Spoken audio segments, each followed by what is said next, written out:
can you really check your history and yourself? Stop playing politics with my Punanny. Stop playing politics with my Punanny. Hey, hey, hey, Republicans. I see you called on your fellow man. All dicks and no nuts. Then you rush to call me a slut. I'm standing up for what is mine. Call me the rib, but I'm really the spine of this whole great nation. Ain't gonna put me back on the plantation. No, stop playing politics with my Punanny.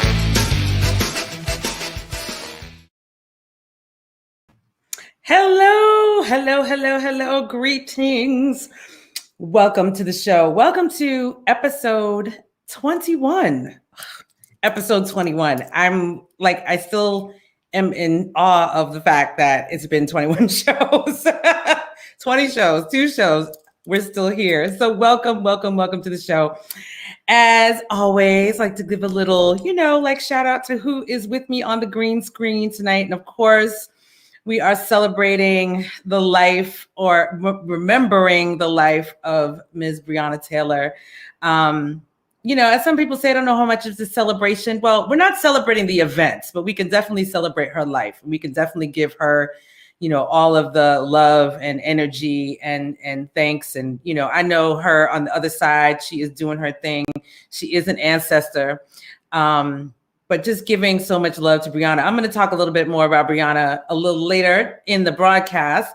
But of course, we also have to, give love to our brother George Floyd, as right now his trial is going down, the criminal trial. And I'm going to also talk a little bit more about that as we go on.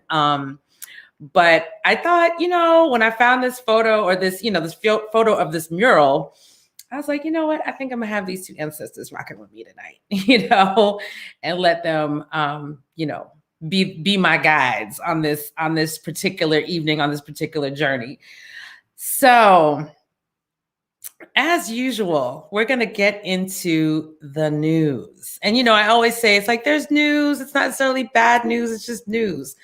Just something to think about, I guess, something to, wrap your brain around. And, when I always feel like a couple of things happen on this show all the time.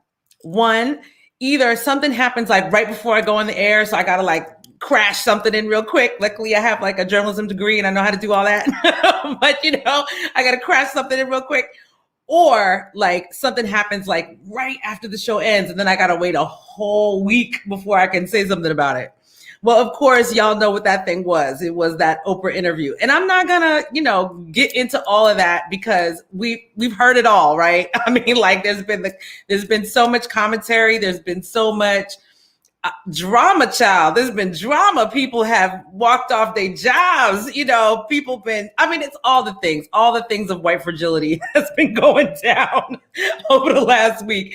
And, I did want to just say, I don't know, maybe just a couple of things. And I'm really just going to focus though on the one thing that really came out of it for me that I was just like, this is what I'm taking away from all of this. So, one, and we may have heard this before, but I think it bears repeating, that there was a lot of talk about, when shit was hitting the fan, or when things were going a little sideways, and with not even a little sideways. How should I say? Let me rewind this and get clear. So Harry and Meghan are doing their thing before they Brexit, right? They're on their tour. They're doing the Australia tour. People are loving them. It's feeling very Lady Diana. And what I mean by that is people are loving her. And why wouldn't people love her? Because hello, most of these places that the Brits have colonized they're Black people. So if she rolls in and they see themselves, they're not going to be so mad about that. But, I think that got them a little shook, because if people who you are lauding over start to see themselves inside of something, then they might start to feel like they can be a part of it. Hello. white supremacy don't like that. They don't like that. So I think that was one of the things. But I thought it was very interesting how they kept saying how like the institution, you know, I'm learning all these new language, had an opportunity, you know, to I guess teach or share or become more inclusive. The institution don't want to become more inclusive, but they were also putting that, like the onus of that on Meghan, like as she was supposed to go in there and sort of like teach everybody about Blackness. Like, I'm sorry, y'all, that ain't her job. That ain't her job. And that's been coming up a lot. And I'm gonna talk to you about this other sister who, again, is the best thing to me that came out of this whole thing. And then the second thing, and I'm gonna leave it at this because and I know there's been a lot of talk about this, but I want to kind of put it into another perspective or another whatever. But I am not alone. I mean, I definitely thought about this too when she said that she really didn't do any research on the royal family. I was like, what? Because I feel like even if you're going to go out with Pookie, you're going to do some research. Like you're going to go on Facebook, you're going to find out who that brother is, or you're going to find out, you know, you're just going to find out. But I had to pause. Like I had to take a step back and think, you know, and just share with y'all, or maybe make you think about this. Like, what are some of the things you have done for or in the name of love that probably were not well thought out, maybe well planned? Like, but I kind of feel like all of us, like if we start going and scrolling through the Rolodex of love, there's something in there. There's a time, there's a place, there's a thing that maybe you were like, ooh, yeah, like I kind of lost myself in that for a minute, or, you know, so I just kind of came into a space of compassion. And it's not so much about like, as I always say, like caping for Meghan or all those kinds of things. I'm just coming from a space of compassion because I think all of us have been in a situation where we could look back on it and be like, woo, we might have maybe could have, you know, done a little better for ourselves, like inside that situation. But we all learn, right? We all grow and we all get better. And, you know, I hate to put it in like real sort of like terms of how we've, as young women of all colors, have been indoctrinated into this belief that there's a prince coming to save us. Like, and I know that now we're in 2021 and people are like, oh, but I don't think that. I'm like, BS. People still waiting for somebody to come save them, come take them away. Calgon, take them away. You know what I'm saying? So I just want to feel like look at this. Like you had this actual person with a real prince title coming to take you away. Like, come on. I don't know. It's enough to take many a person out of themselves. And I know people have had all kind of things to say. I don't even want to get into all of it because it's just too much. It's too much. There's enough. You can go on the YouTubes and all that kind of thing and find everything you need to find. But I don't know. That just was something that I was thinking about because I just know personally, I've definitely been in a love space times in my life where I was like, you know, and it's not like having a regret. It's just sort of like, okay, I can have some compassion for like maybe not making the best choice, you know, or not doing all my research. You know what I'm saying? But, you know, that's a longer combo. So the good thing, to me, the very best thing that came out of this whole shebang was finding out who this lady was. I had no idea who this woman was. And if you don't know, this is Dr. Shola Mas Shagbamimu. Yes, I'm going to say it right. I'm going to get it together. She shows up on like all the shows. And she's one of these people that's like dragging Piers Morgan before he rolls off of Good Morning Britain. Okay. I had never heard of this woman in my life. And I feel kind of bad about it. Because I'm like, I feel like I'm a pretty smart woman. I kind of know what's going on out here. I had never heard of this woman in my life. She's the truth. And I'm going to talk to you more about her in a minute. But child, I just we're going to get back to her. But to me, that was the best thing that came out of that. Cause I was like, all right, I found there's another woman out here who's just like, she's just doing it well. But I'm going to tell you about her in a minute. So Dr. Shola, as some call her, she calls herself that too. I wouldn't call her that if she wasn't calling herself that. So where do we go from here? Well, child, there's a lot of things going on. So first, we're going to roll over to Oklahoma. Yes, not the Rodgers and Hammerstein, show, but let us just talk about Oklahoma real quick. Because two things happened in Oklahoma this week or this past week. The first thing that happened was Oklahoma passed a bill to give immunity to drivers who run over protesters. So say they're like, there's a protest happening. Oh yeah, if they feel like they're in fear of their life. That's the part I missed. So they're giving immunity to folks who feel like they're in danger as they're like driving by a protest. So yeah, Oklahoma House approved legislation to grant immunity to drivers who hit protesters. Oklahoma. So the thing that, let me read the quote. Sorry. Because this is really weird. So this is really the part, actually. On a party line vote Wednesday, the House passed a bill that grants civil and criminal immunity to drivers who unintentionally injure or kill protesters while, quote, fleeing from a riot, end quote. So, of course, we know what this is. But here's the thing, as we talk about, and I think I've talked about this in the past, like, child, everything you do, and it's just, and I know it sounds like a nursery rhyme, but everything you do comes back to you. So, you're thinking about me, excuse me, like you're thinking about Black people. You're thinking, oh, Black Lives Matter, there's going to be a protest. But the real deal is that y'all might be out there trying to protest too. Y'all might be out there, and what if my car happens to hit and kill one of y'all? So it always is one of those things where I think it's really interesting when these people make these laws, because if my car ends up hitting and killing one of y'all, is this law still going to apply to me? Because I might actually really feel like I'm in danger. You know what I'm saying?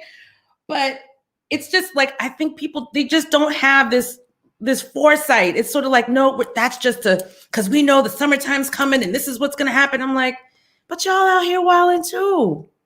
So I don't know how that's going to fare, but I'm just saying, like, folks, we just need to know what's going on out here. Just be mindful of how things are sort of moving across this country, because that's dangerous. It's a little crazy. It's not even a little crazy. It's a lot of crazy. And we know who that law is supposed to be for, but that's a law now. So that's all I'm going to say. That's all I'm going to say there. So the second thing that went down in Oklahoma was the Norman High School. You'll see them there on the left. So the Norman High School girls basketball team decided to take a knee during the anthem. And this was during the quarterfinals of the state tournament in Oklahoma. And the announcer of that game for there was like a live stream network. I can't, it wasn't like a big network, but someone was there. They were there live streaming the game. When those girls took the knee, this dude decided that he was going to call them the N-word and the MFN N-word at that. I mean, and a couple times. And of course, hot mic. So, mic's open. So he's caught on tape. And of course it goes viral and the whole thing. So the thing, I mean, it's already crazy. Like, it's already enough. Like, it's already like, what are you doing? It harkens back to the Don Imus days. If you're not familiar with what that is, you can Google it. I'm not going to give him a whole lot of love. But the thing that really, I can't, like, it's even more is that this dude, in defense, because of course he had to come back and he had to apologize and all these kind of things, because he's trying to, because the network is like, or the organization's like, we don't condone that. They do the whole statement. He used this, yes, y'all, the diabetes defense. And I know you're like, what the hell is the diabetes defense? Because yes, honey, This man tried to say that the N-word flew out of his mouth because his blood sugar was low.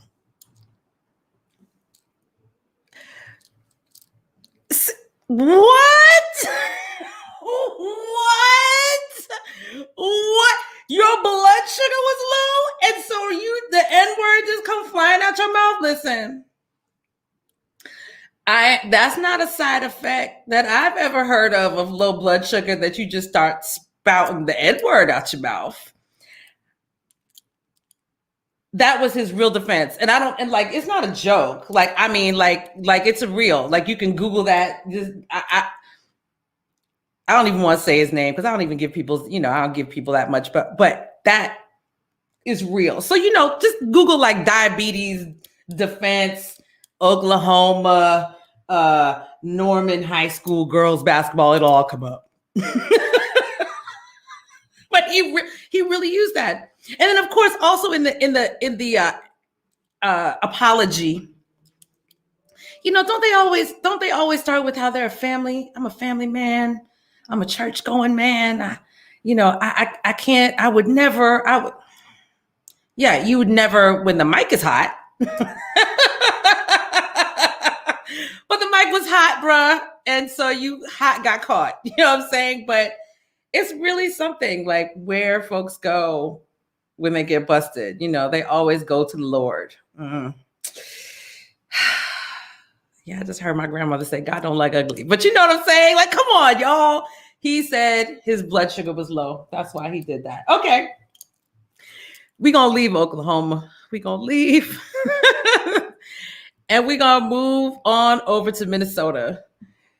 Yes, her brother, George Floyd. That his criminal case against Derek Chauvin is still ongoing. So a couple of updates. So what's the first update? So the first update is that today, his family received a $27 million settlement. And the city council they voted 13-0 to approve a $20 million settlement for the family, which directs $500,000 to be used to benefit the George Floyd Memorial Site at 38th and Chicago. Those are the streets.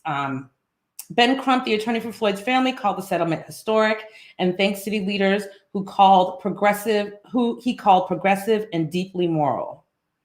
So Crump said the settlement sends a message that the unjust killings of Black people should not be written off as trivial, unimportant, or unworthy or unworthy of consequences. So, of course, as we know, $27 million does not bring our brother George Floyd back, but it is, I think, if not the biggest, one of the biggest settlements ever in this type of case.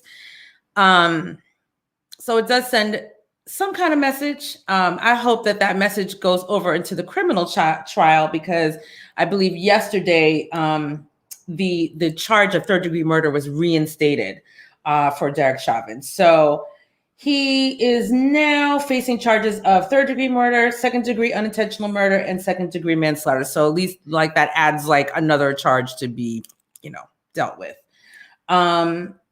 So things are going on. And of course, as we know, as I mentioned before, it's the 1-year anniversary of the murder of Breonna Taylor. And, it's like, I always feel like, sheesh, like, okay, we're doing this, we're here. And these folks, they just keep going. So what's happening in Kentucky? What's happening in Kentucky? What's happening in Kentucky is that Kentucky State Senate passed a bill on Thursday that would make it a crime to taunt police officers. The bill passed in the Kentucky's Republican-dominated Senate 22-11, and it will now be debated in the House, which is also controlled by Republicans. So under this legislation, anyone who accosts, insults, taunts, or challenges a law enforcement officer with offensive or derisive words, or by gestures or other physical contact, would have a direct tendency to provoke violent response, would be guilty of a misdemeanor and face up to 90 days in jail and fines. So, of course, you know, some of these folks in Kentucky are like, this could be problematic because you see it was 22-11. It wasn't everybody. And some, not all Republicans voted for it. But yeah, because you're suddenly, you know, you're starting to lean into people's First Amendment rights.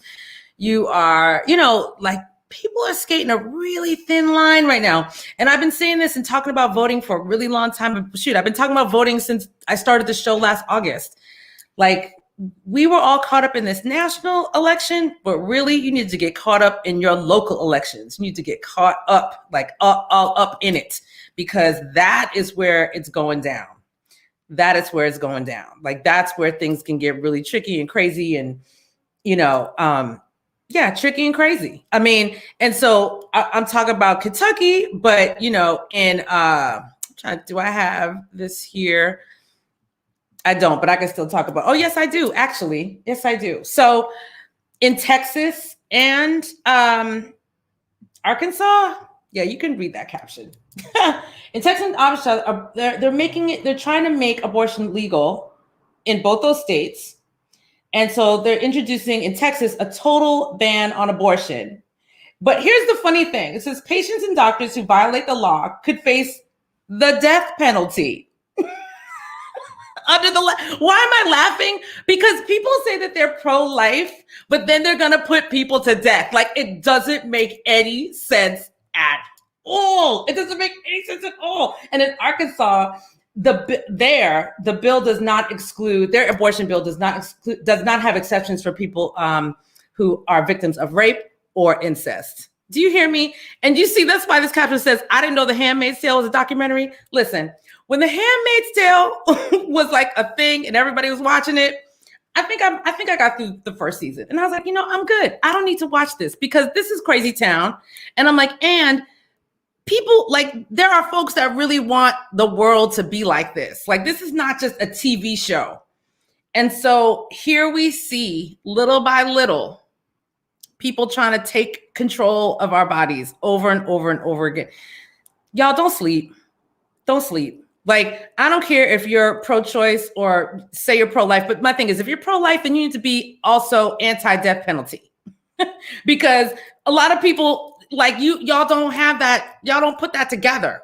Like, if you're pro-life, then you're all about all life, everything. Not, you know, not just, you know. See, I'm going.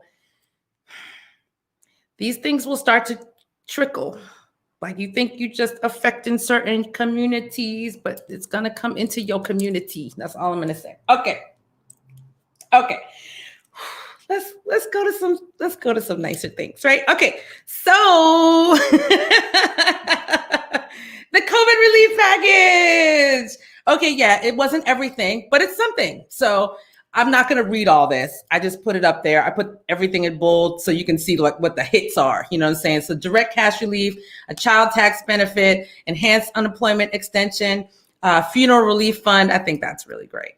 Healthcare subsidies and expansions, relief for state, local, and tribal governments, emergency funding for schools, and enhanced relief for restaurants. Enhances relief for restaurants. I think that's a big deal, especially here in New York. Like I was so heartbroken when they were at first were like, you know, restaurants can't seat folks all of a sudden. But anyway, you can Google all that. You can get all the hits. You know, I think AOC did a whole IG live on it, I think yesterday. So if you follow her on Instagram, you can watch the whole jam. You know, she'll run it all down for you. In other fabulous news, my soror, I'm a Delta, I'm not an AKA, my soror and former Ohio Congresswoman Marcia Fudge was sworn in as the first Black woman in 40 years to lead HUD.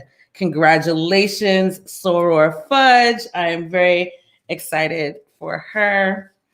And yeah, you know, I was going to do one more, but I'm just going to leave it for later because it was about, well, you know, I'm just going to do a little bit now because I love this woman so much. It's Dr. Shola again because I'm just like, yes. So this is her book. This is Why I Resist. I haven't read it. I can't, you know, vouch for it, but I bet you it's freaking awesome. I just know because the way she has been dragging people through the UK this past week, it's been so amazing.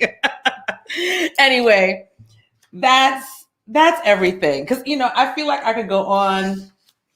But I will say this. I think this will be the last. Did I keep asking myself, did I put things in here? And I really didn't. But I will say this. If you're not really sure about what to do, because I know sometimes like we hear all this news and we're like, I don't know what to do. Like, I don't know where to begin. I think, and there's a lot, right? There's a lot of things. Like, I feel like it's just like, well, there's this issue over here and that issue over here.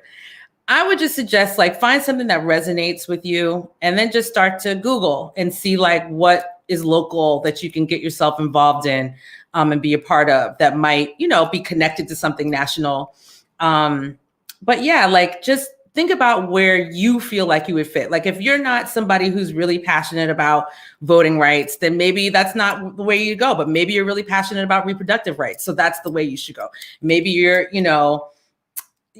just think about what is coming up for you. And if you're trying to figure out where you can fit in, that would say get in where you fit in. But I think, get in where you really feel like you have the most energy and passion, because you don't just want to be jumping into something and then just be like, oh, I'm tired of this. But get in, figure out what you want to do and get in there. And then also, we're in a new day of activism. And what I mean by that is, always find time to take care of yourself. If you feel like if you're somebody who, because I know, when it gets warm again, people are going to be out in the streets again. So if you feel like you're somebody who really wants to be out there with the people, just make sure you're taking care of yourself as well. Make sure you're giving yourself some self-care, some downtime, because it's a lot of energy out there when we're doing this work. So that's the news that's fit to print, as they say. We got to get ready for 2022, y'all. We can't let up. I know it feels like we just, finished, but it never really, it don't stop. It don't stop. So tonight is the new moon in Pisces. And as usual on the new moons, I always, in the moon forecast, I'll honor some of my personal friends, people I call my family in the moon forecast. And so let's get into the new moon in Pisces.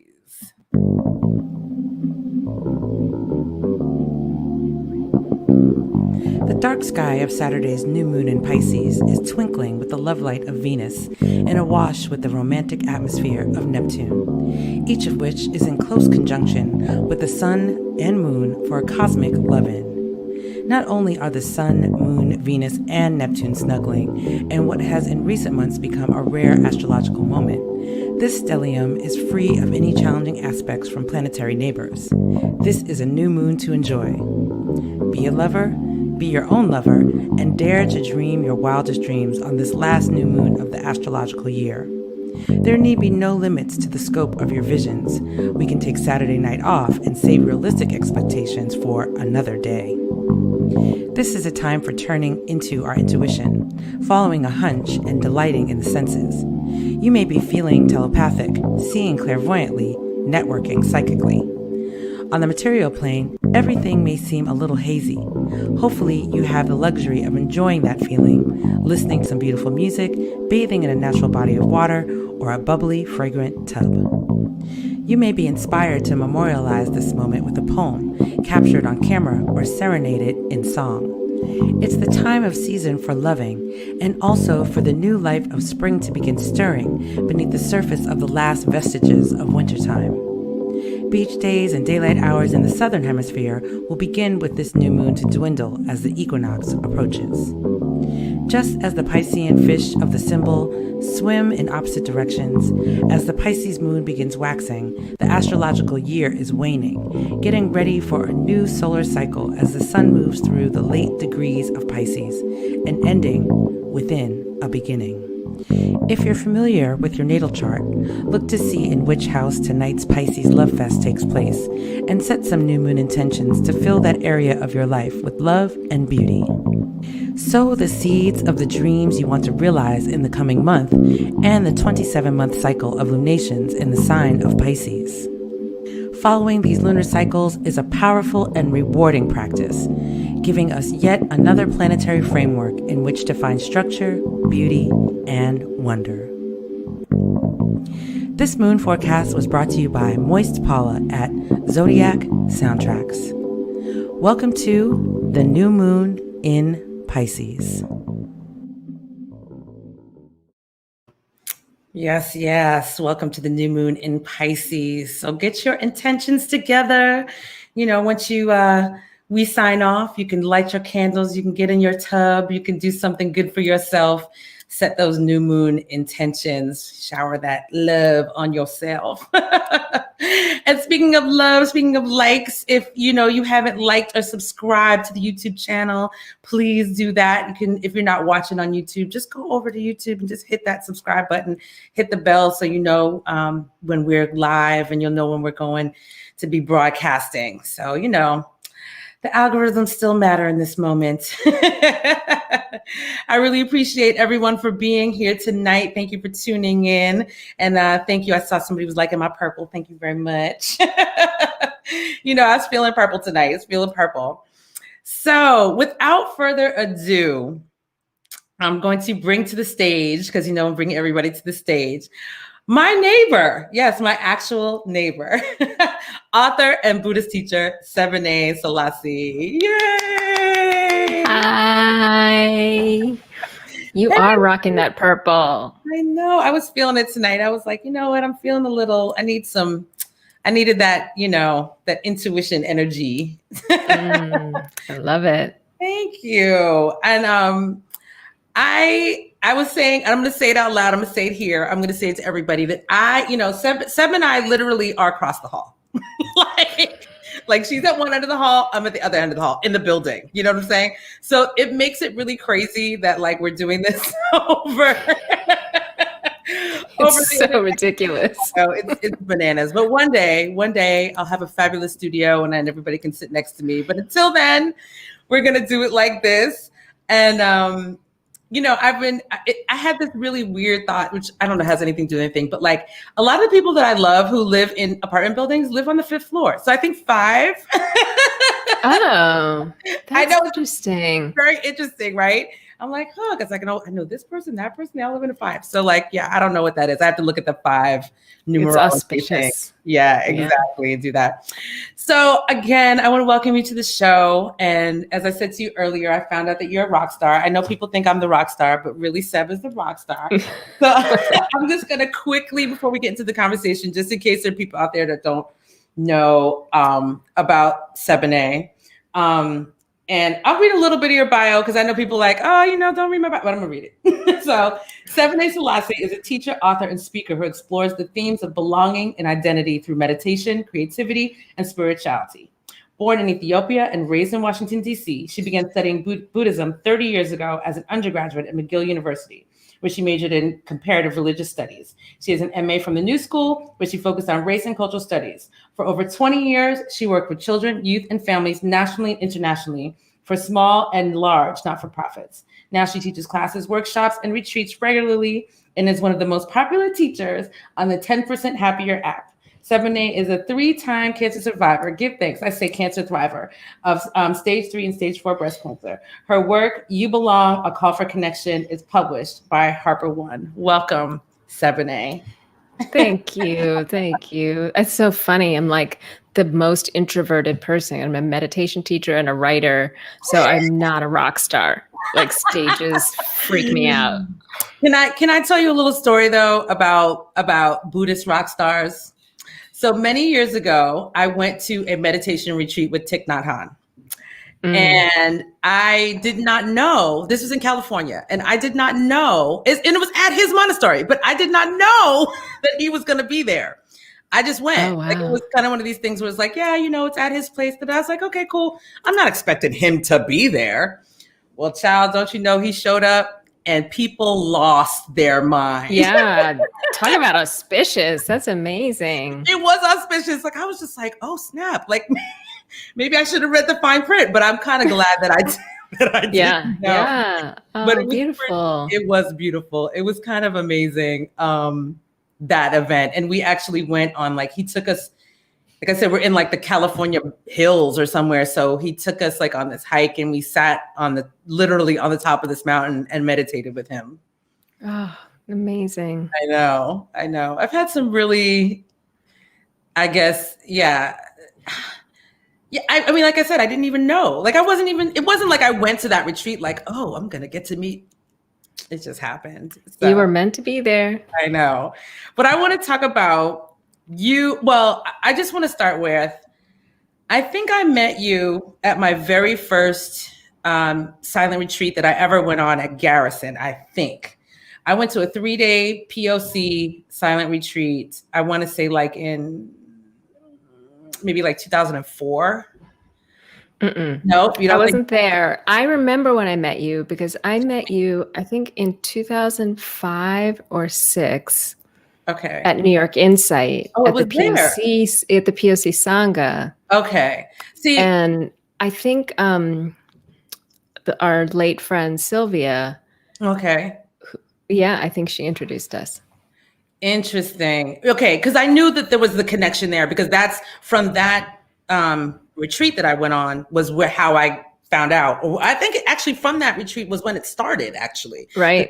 Yeah. Sharp after that particular retreat was like, you know what, we need to be doing this on a regular. Mm-hmm. Yeah, and then I would see you there every month. Yeah. And then a few years later, moved into this building, and you were like the first person I ran into here. It's so wild. Like I feel like this building is like it's got its ups and downs, but we've seen some things in this building. We've seen some things, but there are some really good people, like who have been here for a while, yes. who are really beautiful. So I was trying to think of really where to start with you in this conversation. And we were talking before we started about sort of this, about, being Black girls in the suburbs, and sort of when you're in that space, you can always kind of feel out of place. I mean, it's just kind of like, I don't think I've ever read a Black girl story or a Black boy story of growing up in the suburbs and it kind of being like, oh, it's picture perfect. You know what I'm saying? And so I think that might be a good place, to sort of start in terms of like you coming to this place now of writing about belonging. Because as you talked about being an immigrant and being somebody who kind of felt like you were outside, took you some time to come into this place of like, okay, we're here. So I don't know, maybe you just want to talk about sort of that a little bit of that journey, like the early parts of like sort of figuring out where you fit, or did you even think you fit? Yeah. I think I wrote about belonging because I didn't feel like I belonged for so long, and I thought that belonging was fitting in. And when you so obviously don't fit in, you're not the right color, you don't have enough money, you don't understand culturally what's going on around you. In some ways, there are a lot of advantages to that. Like we were saying before, you start to, realize that, the gig is up. You right. know that these things are not the way to happiness. And coming in from the outside, you're almost like a spy. You can see that money, whiteness, access, resources, those are things that are important, but they're not the key to our happiness. Right. That's not what creates a sense of belonging, of community, of joy, of connection. And so for me, I had it on multiple levels because we, as I was mentioning to you before, we immigrated here pretty early compared to the wave of Ethiopian and Eritrean immigrants that came in the 80s. So we were, just a few families, and we were already a strange family because we were blended of culture. My dad's Eritrean, my mom's Ethiopian. So I didn't fit in so many different ways. And so I think that, really pushed me into a spiritual searching of something that's deeper than just fitting in. That's a belonging that we find really kind of in our bones, really in our bodies, and that sense of deep knowing that we belong no matter what. And these external circumstances can affect our well-being. They can affect our health. They can definitely affect the realities of our communities, but they can't take away our inner freedom. Right. Absolutely. And I think, you talk a lot about, and I think it's important and I talk about this sometimes too to people, and it's sometimes hard to explain, but I think you do it well. Just sort of about how we're all connected, but there are definitely differences. And so as you talk in your book about the paradox, and sort of like it's true, like it's both and, right? Yes, it's so both and. Because I feel like when we're looking at things, sometimes we're like, oh, it's those people over there, but really like those people are us in this strange way. But yeah. Whether we like it or not. Yeah. Right. In Buddhism, it's talked about as the two truths, the absolute truth of interconnection, which is what all ancient wisdom traditions, indigenous knowledge talks about, is that this deep wisdom that we know there's no separation. And now modern science is caught up to that and can tell us that too, that we're just vibrating energy patterns. We all came from the same non-point of energy. You know, we're all literally stardust. And it is true. And we don't want to use that to bypass the fact that there's a relative truth. And they're both true. There's an absolute truth and there's a relative truth. So I keep saying this sentence over and over in the book, that although we are not separate, we are not the same. And sometimes, and this happens a lot in white spiritual communities, and even certain Buddhist teachings can tend to this, there can be a bypassing and just want to cling to that oneness, to that interconnection, to the truth that we're not separate, and not want to deal with the fact that we're not the same. Yeah. And so really, you know, my work as a teacher is really to help people reconcile those two truths. So, because I was going to go get there, but since we're there, this past year has sort of been like, you know, people have been like, oh, it's like a white awakening, da, da, da, da. But so do you feel like over this past year, you have had to do more, or had to be, or found yourself, I guess, talking more about it than usual? Or is it, or are people coming to you? How has it shifted? Because I feel like it's shifted, or are we just imagining it? No, you know, I'd already been talking about it in this way because I'd been doing so much work in Buddhist communities. So talking to people who are interested in spirituality and trying to bring in conversations about culture, race, identity, injustice, you know, inequality into that spiritual conversation. So I was already doing that. Maybe this year I found myself being invited into different spaces to talk about that. Mm-hmm. Including not, you know, kind of traditionally spiritual spaces. So trying to find a way to translate that. And I try and do that in the book too, to kind of translate this for people who may be new to meditation, new to this kind of spiritual practice, even if maybe they grew up in certain traditions. And I also found myself this year kind of leaning towards the other kind of imbalance. So you find maybe in white communities and certain spiritual practices, this bypassing to the absolute, like clinging to the oneness. Sure. And then some of us get like really lost in our activism, you know, really lost in the relative to the point where we sacrifice our own self-care and well-being, or we do that in order so we can go keep doing more work.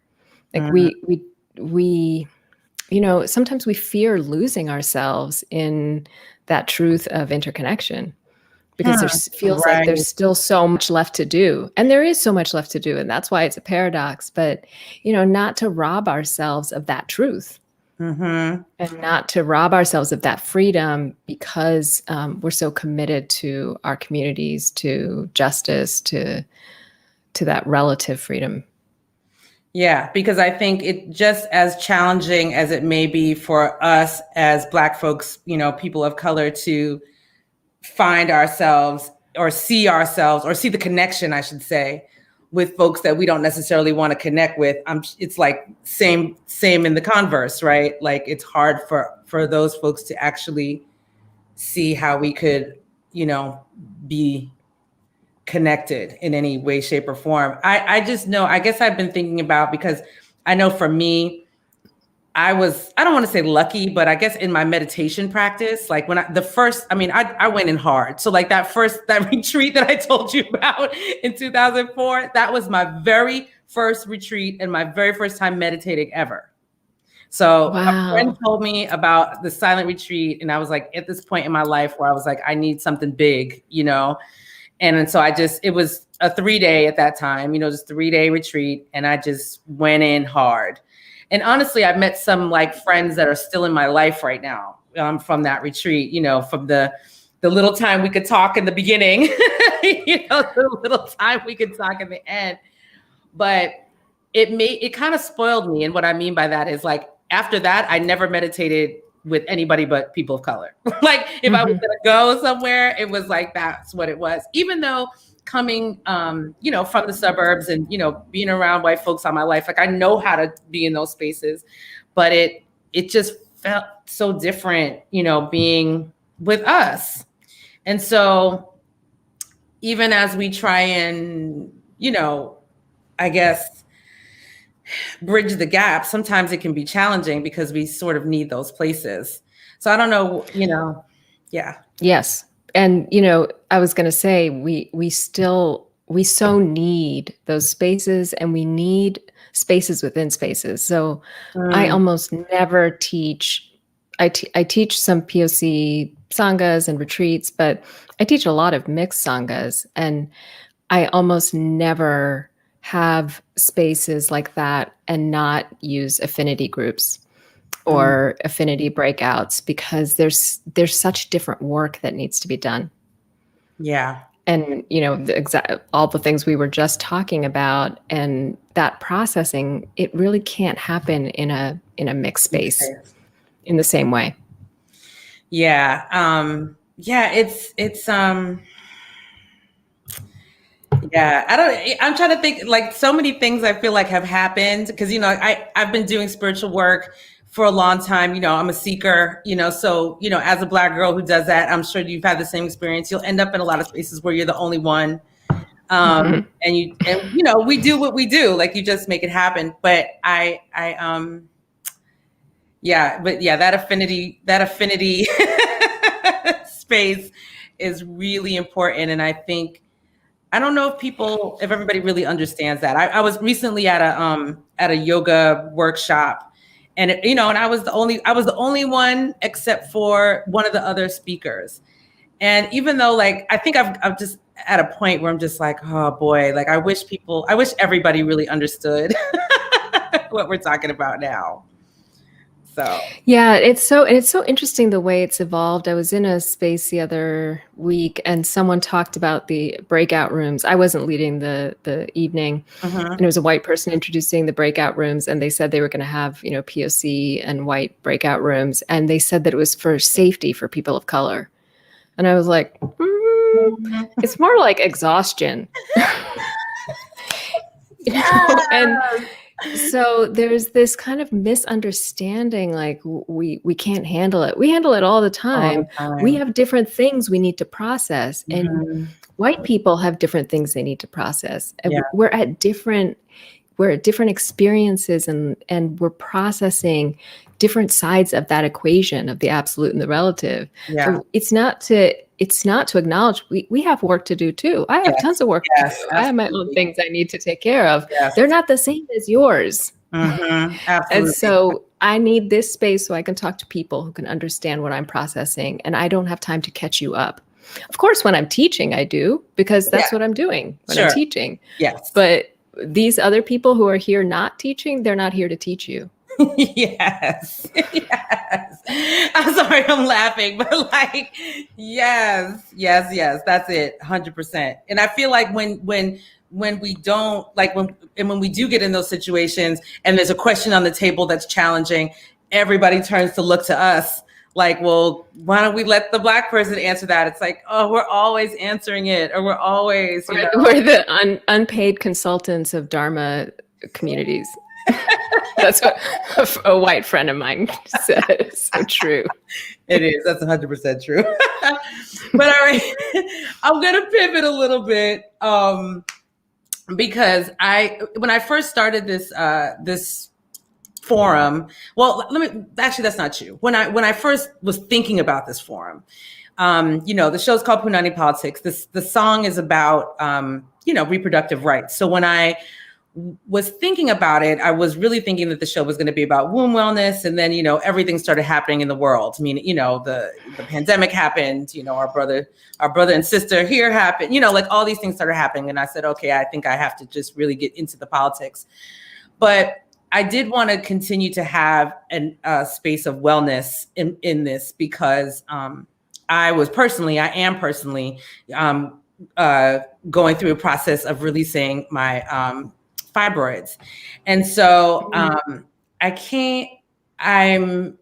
it was interesting because I was, I was like in my holistic practice and doing all these things. And then the pandemic happened. And of course, just like everybody else, everybody's acupuncture and massages and everything got shut down, for a little while. And so it shifted what was happening for me in terms of how, and then also, then we're depressed, right? Like we're sad, all these things happen. And I definitely still have my meditation practice inside of that, but, I'm still, working on my fibroids. But I wanted to really pivot over into into your process of healing from cancer and having meditation as part of that process. Because one thing that you talked about, I think in an interview I saw, and it's like right on point, and I know this from going to retreats, is that sometimes we think we're going to go to these meditation retreats and people think it's like Shangri-La, but really it can be like one of the most challenging, times, like necessary, but really tough. So I call you a thriver because honestly, Seb, like I didn't know that you had battled this 3 times. Like I thought it was only 2 times, which was enough.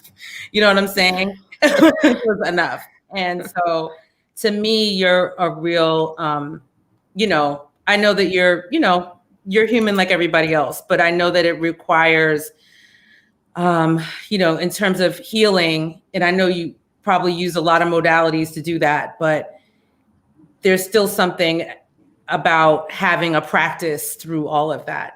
So I know I've said a lot. I'm like, let me narrow this down, but maybe just talking about meditation, as part of your healing process as you were moving through releasing your cancer. Yeah, I think just, yes, emphasizing the multiple modalities. Yeah. So meditation is not some miracle cure for things. And Right. I was very lucky that I was already, I think about 10 years into my practice when I was first diagnosed. I was 34, I'm 50 now. So it's some time ago, but it was a shock. And I don't know without a practice how I would have regulated. I think I would have just lived kind of in that shock through treatment, through all of it. And that felt like just the very basic, like to be able to know that I was dysregulated, to know that I was activated, to recognize it. Although I didn't understand as much about trauma then as I do now, and I'm not a trauma therapist or expert, but I know that I was feeling a traumatic aftershock and probably the reverberations of trauma from childhood. And so just that fact of being able to say, oh, okay, I need to actually meditate more now, and started kind of ramping up my practice and going to more sittings, I was in DC at the time, I just moved there. So I found a POC sitting group there.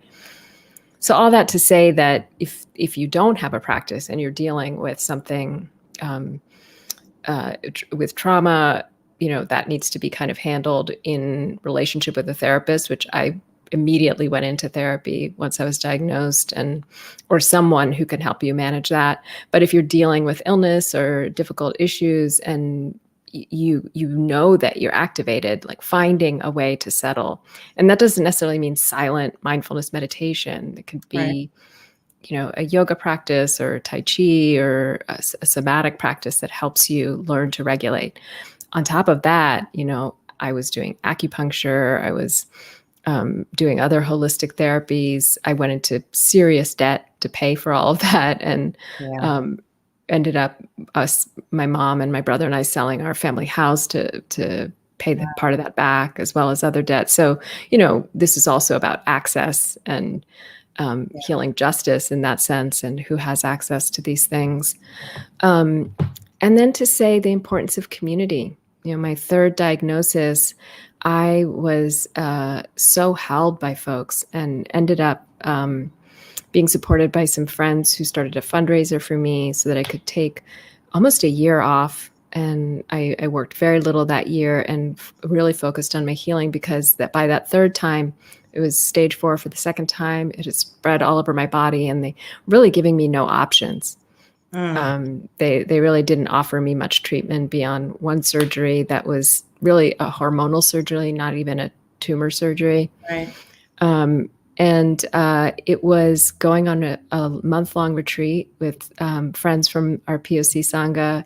We went to South Africa, and having blessings dedicated to me every day, and having ceremony and rituals and chanting directed directly at me.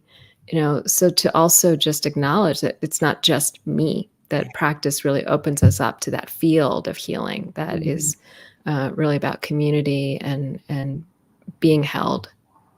Yeah, I think that's important. I think I've, me, myself, and have had friends. I think that, and I think just in general, I think when we're going through things that seem really traumatic, sometimes people go into a space of like, I don't want to tell anybody, and then you're cutting yourself off as you kind of from that energy that could probably help you to,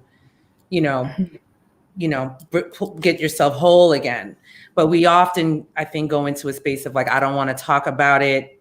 And so we don't give people an opportunity to love on us, for lack of a better term. Yeah.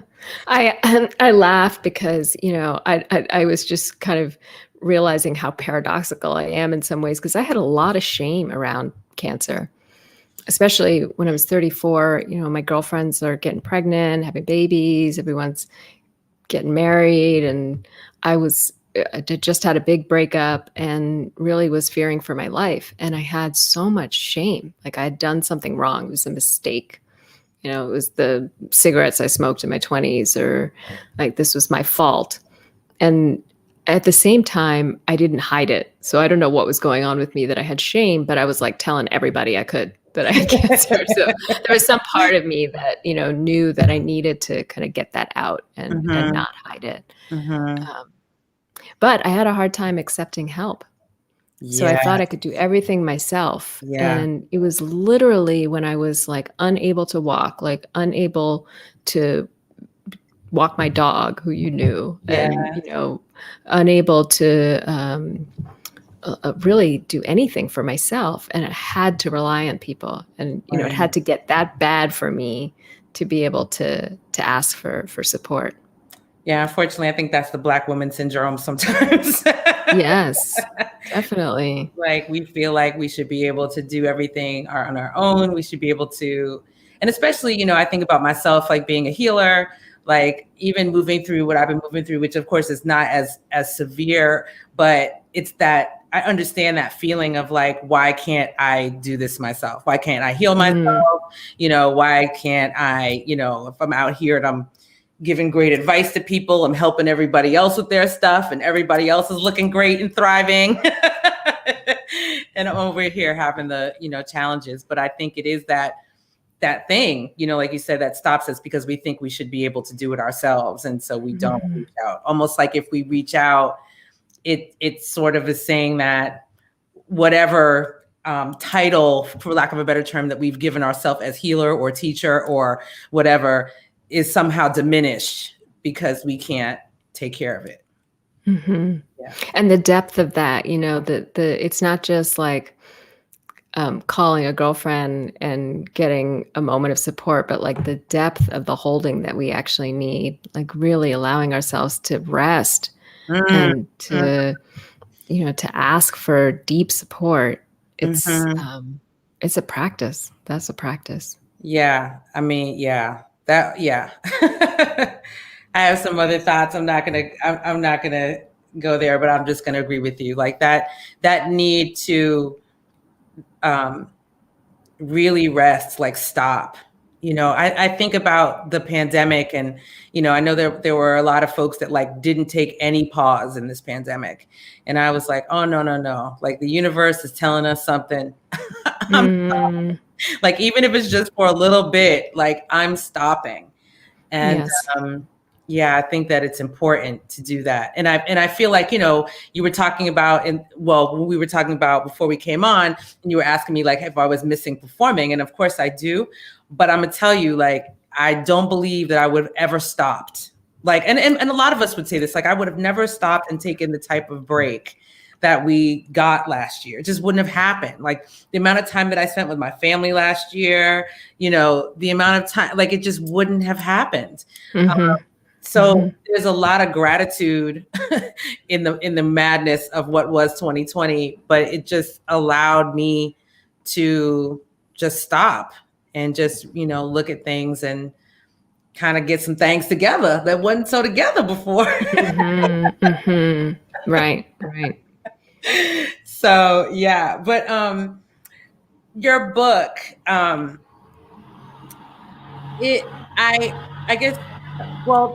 guess I know the book is about belonging. What made you decide to do that as opposed to like write a book about cancer?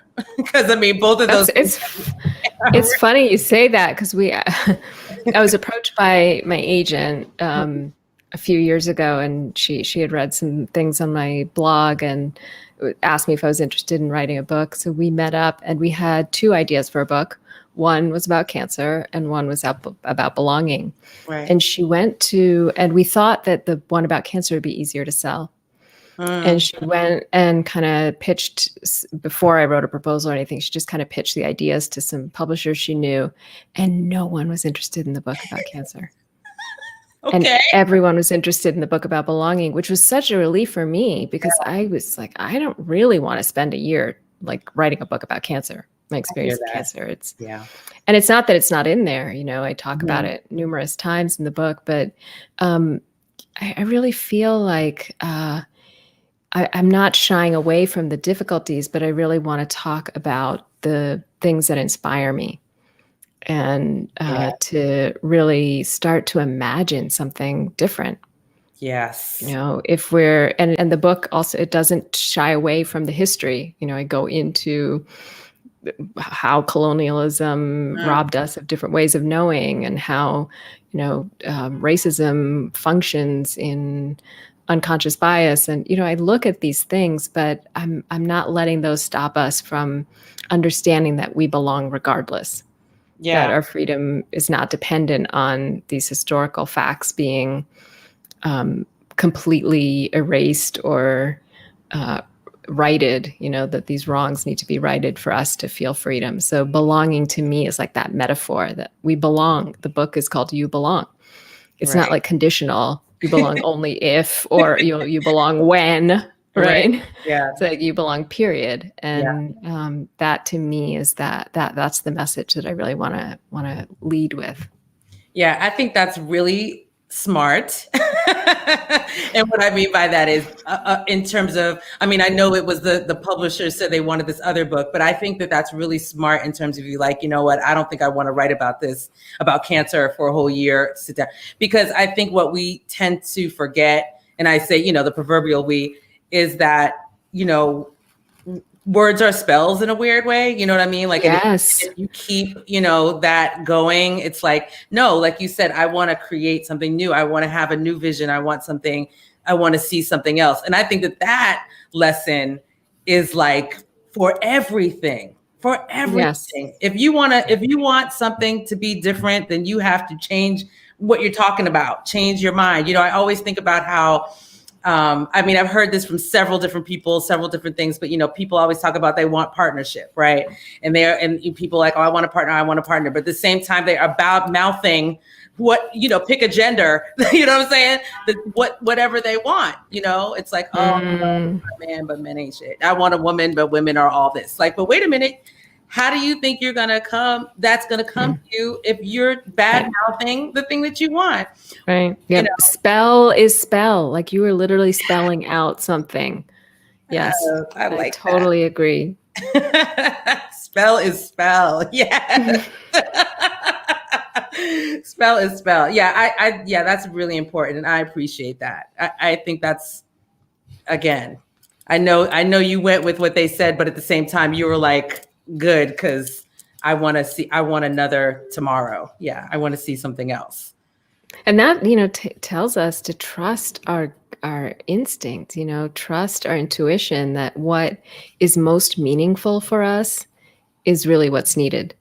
Yeah. I was kind of going with Cancer because I thought that's what people would want. But what I Mm-hmm. really wanted to talk about, what really was calling me. And so to really lean into our calling in that way and lean Mm-hmm. into our purpose. Yeah. And maybe the answer is already this. I was going to say, because I'm going to start to bring us to a close, but this, you might have told me the answer, but I'm going to ask it anyway. Going through this Cancer journey, was there any one or two things, I'm going to say maybe besides belonging, that stood out for you in that process where you were like, these are like a couple of things that you're like, I'm taking this with me, like for the rest of my days? Yes, definitely. I think the main one was really not being in contention with life. So there was so much this shouldn't be happening that I went through every time, that, somehow this was a mistake. And it can't be a mistake because it's happening. That doesn't mean it's good or we have to like it, but there are causes and conditions. And this is karma. This is the teaching of karma. Karma is not like I did something bad and so something bad happened to me. Karma just means action. And it's talking about there are causes and conditions for this moment, whether it's weather or our lives. And so it could have been, ancestral trauma. It could have been, environmental. It probably was a lot of emotional trauma and just, my upbringing or my life. And so whatever the causes and conditions were, I had Cancer in this moment. It's not a mistake. So that, like, learning to not be in contention with this moment. And then from here, I have the energy to then respond. But if I'm spending all my energy kind of being in contention with the past, like arguing with what got me here, going over in my head all the time, or, it really drains me of my possibility to make change, to make real change. So that, I think that was really like the biggest lesson for me. That's awesome. I mean, meaning like, yes. It's kind of that's everything. Kind of like what I need. Everything in life. Now. I'm sure whoever is out here listening now and in the future, that's what they need to hear, because that is everything. Because I think we spend so much time in the past. We spend so much time in our head about what we could have done, should have done, didn't do, should have said, all those things. And, to be very cliche, the past is gone. So it's like, are you going to live there, or are you going to keep moving forward and visioning something, better or greater, or whatever the case may be? I don't want to just say better, but just different, because I'm sure like anything that we go through, there's always lessons on the other side, even though it might be really rough in the middle. Yeah. Yes. So. Yes. Wow, Seb. Neighbor. It's so good to see you. I know, this has been so amazing. I was gonna hold up your book, but I took the jacket off because what teacher was that? Maybe I want to say like my 10th grade English teacher taught us that like the value of your hardcover books is in the jacket. So that's what the artwork is. So he always taught us to take the jacket off. That's smart. Yeah, when you're reading it, and then you can do whatever you're gonna do, and then you put the jacket back on, and you can put it nicely back on your shelf. But I like that. You can kind of see it. It's shiny. Yeah, it's shiny. So something. But there's You Belong, Sebene Selassie. You can get it wherever you buy books. Wherever you buy books, you can get it. She's also a contributor to another amazing book called Black and Buddhist that I've been checking out as well. Also, you can get that wherever books are sold. Are you doing any retreats or workshops or anything? I'm going to put up your. I'm doing a couple of things, and I'm continuing to add things to my website. I'm around. I'm mostly on Instagram. Okay, so there's all info. So she's on Instagram and Twitter, but mostly on Instagram. So check out the Instagram. And of course, you can go to the website. You can find information. But support. Get that book so you can know that you belong. If you're not sure, if you figure it out, it's all right here. Oh my God, that's so weird. I'm like, why is it like, woo, okay. I think it's because the green screen is happening and it's yellow. So it's kind of like doing this weird thing, but I kind of love it. It's also magic. It's also magic. The book is magic. So go to wherever you buy books and get that book right now. Yes. It's so good to see you. I'll see you in the hallway. Yes, I'll see you in the elevator. Have an amazing evening and thank you. Love you. Good night. Yay! I always love, yes. I am so excited. Well, it was great. I just want to say thank you to Sebene one more time. And of course, if you like the conversation, subscribe, go to YouTube.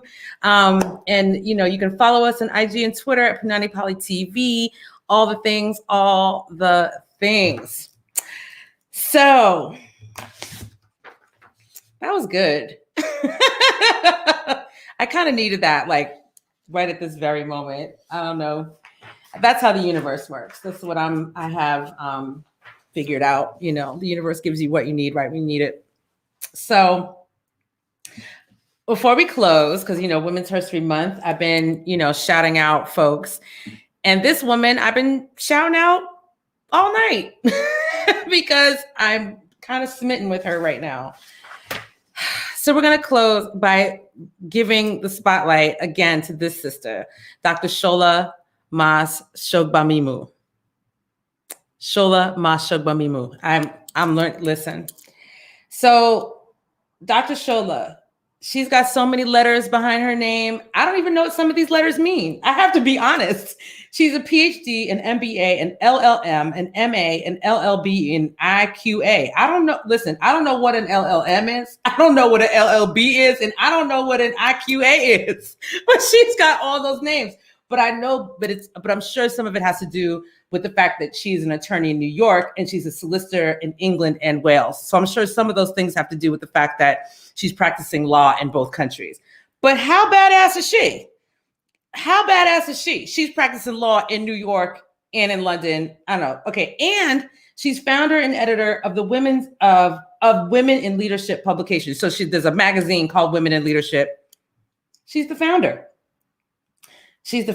So Dr. Shola is a political and women's rights activist, taught intersectional feminism to female refugees and asylum seekers, scrutinizes government policies from a gender and diversity inclusion perspective, and co-organizes women's marches and social campaigns. She's also a New York attorney and solicitor of England and Wales with broad expertise in the financial services industry, writer, public speaker, and political commentator featured in mainstream and online media. She founded the Women in Leadership publication as a platform to drive positive change on topical issues that impact women globally through aspiring personal leadership journeys, and established She at Law Talks to promote women and BAME. I'm not sure what BAME is either. Leadership in the legal profession through universities and secondary schools.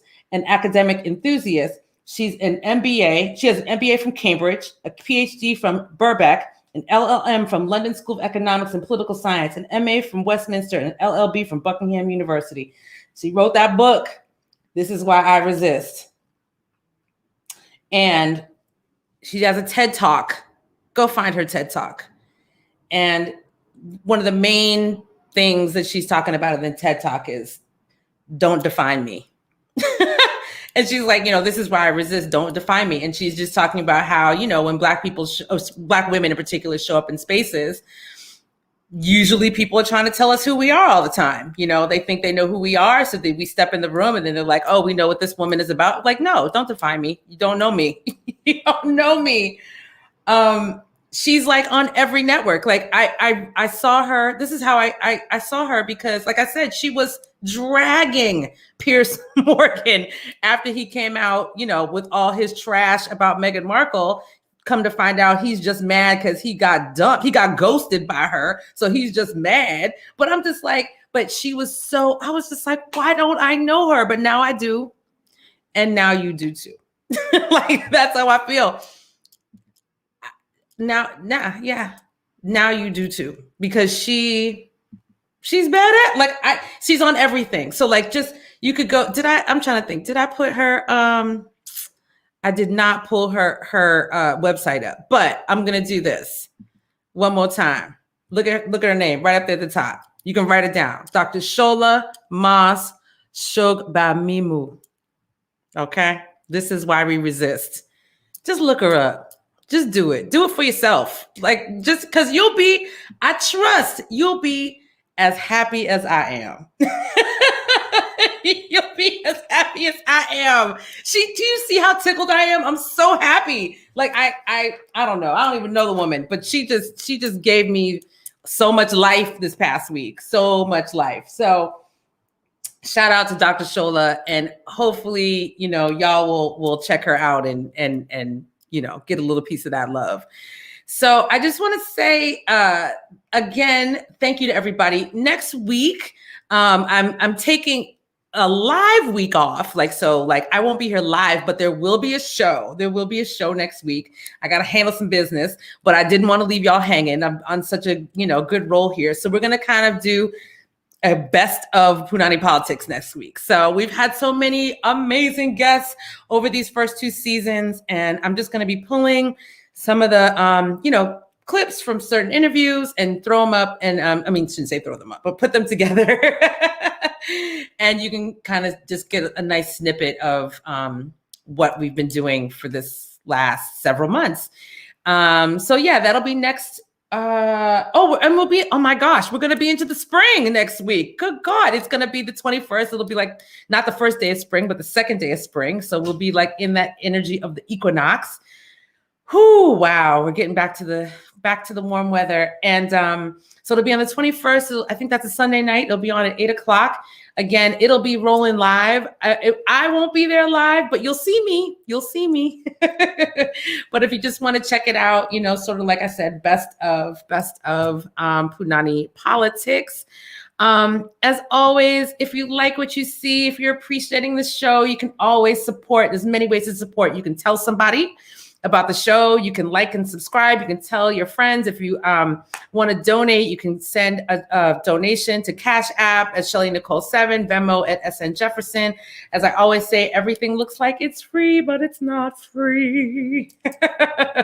But any way you can support is great. Like I'm telling you, like if you just tell people, if you follow us, all that kind of stuff, that's always welcome support. So any way you can support keeping this thing going, I am thankful. I am thankful. It's like I said, next week, best of Punanny Politixxx coming to you live.